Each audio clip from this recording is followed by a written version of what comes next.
Admission opens at Shankar IAS Bengaluru campus.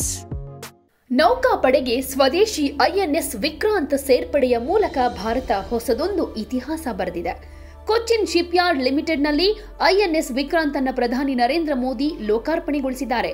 262 metre ಉದ್ದದ ಮತ್ತು 62 metre ಅಗಲದ ವಿಕ್ರಾಂತ್ ಹಡಗಿನಲ್ಲಿ ಸುಮಾರು 2200 ವಿಭಾಗಗಳಿವೆ. ಸುಮಾರು 1600 ಸಿಬ್ಬಂದಿಗಳಿಗಾಗಿ ಇದನ್ನ ವಿನ್ಯಾಸಗೊಳಿಸಲಾಗಿದೆ.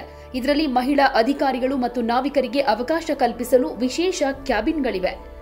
ಈ ಸಂದರ್ಭದಲ್ಲಿ ಮಾತನಾಡಿದ ಪ್ರಧಾನಿ, ಇದು ಭಾರತದ ಮಹತ್ವದ ಮೈಲಿಗಲ್ಲು. ಈ ಯುದ್ಧ ನೌಕೆಯನ್ನ ದೇಶೀಯವಾಗಿ ನಿರ್ಮಿಸಲಾಗಿದೆ. ಉಕ್ಕು ಸೇರಿದಂತೆ ಕಚ್ಚಾ ವಸ್ತು ಹಾಗೂ ಬಿಡಿ ಭಾಗಗಳನ್ನು ಬಳಸುವಾಗಲೂ ದೇಶೀಯ ಕಂಪನಿಗಳಿಗೆ ಆದ್ಯತೆ ನೀಡಲಾಗಿದೆ. ಜಗತ್ತಿನ ಕೆಲವೇ ದೇಶಗಳಿಗೆ ಸ್ವತಂತ್ರವಾಗಿ ವಿಮಾನ ವಾಹಕ ಯುದ್ಧ ನೌಕೆಗಳನ್ನು ನಿರ್ಮಿಸೋ ಸಾಮರ್ಥ್ಯ ಇದೆ. ವಿಕ್ರಾಂತ್ ಮೂಲಕ ಭಾರತ ಈ ಸಾಲಿಗೆ ಸೇರ್ಪಡೆಯಾಗಿದೆ. ಕೇರಳದಲ್ಲಿ ಪವಿತ್ರ ಓಣಂ ಹಬ್ಬದ ದಿನ ಈ ಸಾಧನೆ ಸಾಧ್ಯವಾಗಿದೆ. ಸ್ವಾವಲಂಬನೆಯ ಆಶಯವನ್ನ ವಿಕ್ರಾಂತ್ ಯುದ್ಧ ನೌಕೆ ಈಡೇರಿಸಿದೆ ಅಂತ ಹೇಳಿದ್ರು. ಐಎನ್ಎಸ್ ವಿಕ್ರಾಂತ್ ಕೇವಲ ಹಡಗಷ್ಟೇ ಅಲ್ಲ, ಅದೊಂದು ತೇಲುವ ವಾಯು ನೆಲೆಯೂ ಕೂಡ ಹೌದು.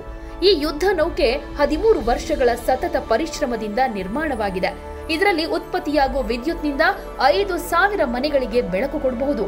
ಇದು ನಮ್ಮ ದೇಶದ ಸ್ವಾವಲಂಬನೆಯ ಪ್ರತೀಕ. ಭಾರತೀಯ ನೌಕಾಪಡೆಯು ವಿವಿಧ ಹಂತಗಳಲ್ಲಿ ಮಹಿಳೆಯರ ಸೇರ್ಪಡೆಗೆ ಅವಕಾಶ ಕಲ್ಪಿಸಿದೆ ಅಂತ ಮೋದಿ ಮಾತನಾಡಿದರು.